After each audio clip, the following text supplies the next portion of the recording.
Hello hi नमस्कार संतोष कुमार कर educational एवं एंटरटेनमेंट चैनल को आपण मान स्वागत।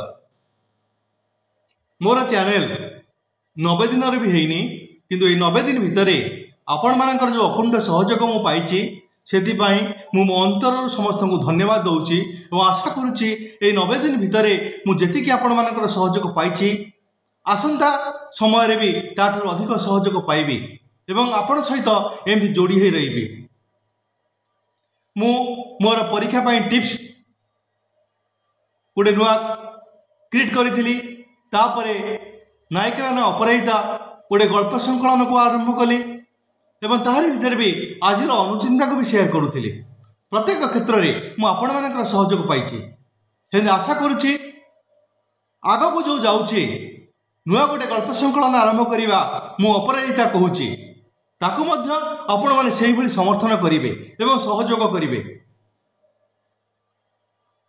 गल्प संकलन आड़कू जीवा आगरू आमे हमर टाइटल आड़कू जीवा मु अपराजिता कहूछि। अपराजिता कौन कहूछि?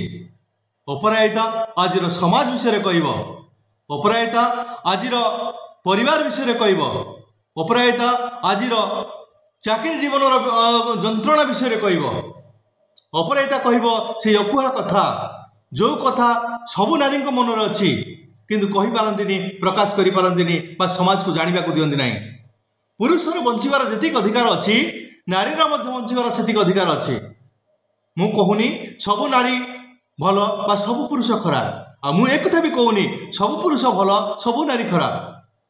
पुरुष नारी एक लिंगगत पार्थक्य लिंगगत भिन्नता जेमिति कि वर्णगत भिन्नता अच्छी जातिगत भिन्नता अच्छी किंतु लिंगगत भिन्नता वर्णगत भिन्नता और जातिगत भिन्नता नहीं क्या उच्च जाति क्या नीच जाति क्या स्नेह श्रद्धा सम्मान देवा बेले अन्य क्या निंदा करने यथार्थ नुहे।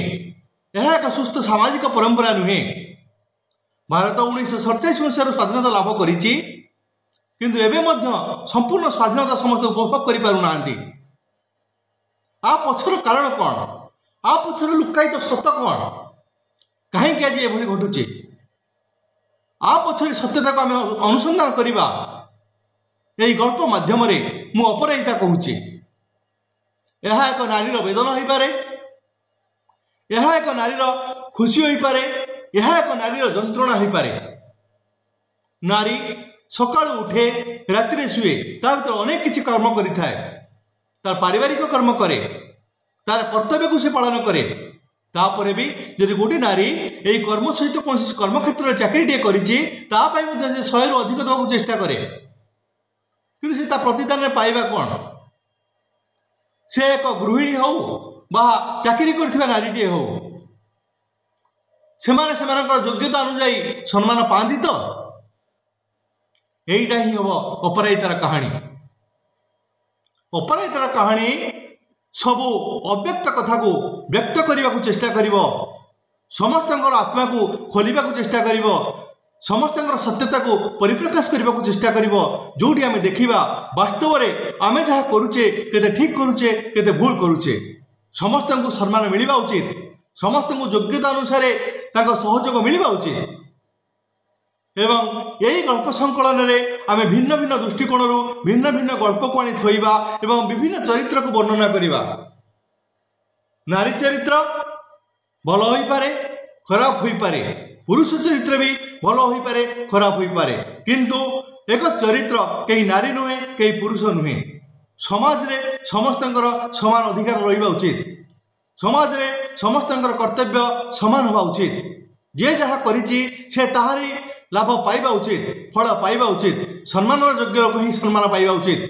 किंतु आमे देखिए जे अनेक क्षेत्र में जे योग्य से अयोग्य हो जाए और अयोग्य योग्य हो जाए। ये कौन पाई समाज एभली परिस्थिति सृष्टि करे कहीं जड़े एभली अवस्था को आसे कहीं ताहा ही हम अपराजितार कहानी।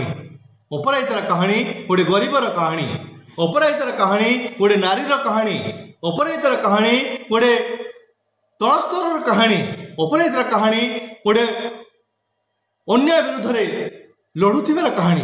तेणु आशा करी जमती मोर अन्य गल्प संकलन को ग्रहण करते नायिकार ना अपराजिता से भली अपराजितार कहानी को आपण मैंने ग्रहण करेंगे और मत सहयोग और समर्थन देवे। आशा करुच्ची मो चैनल आपको निश्चित भल लगुव जदि भल लगुव तो लाइक कमेंट और शेयर करने को भूलें। रोची धन्यवाद।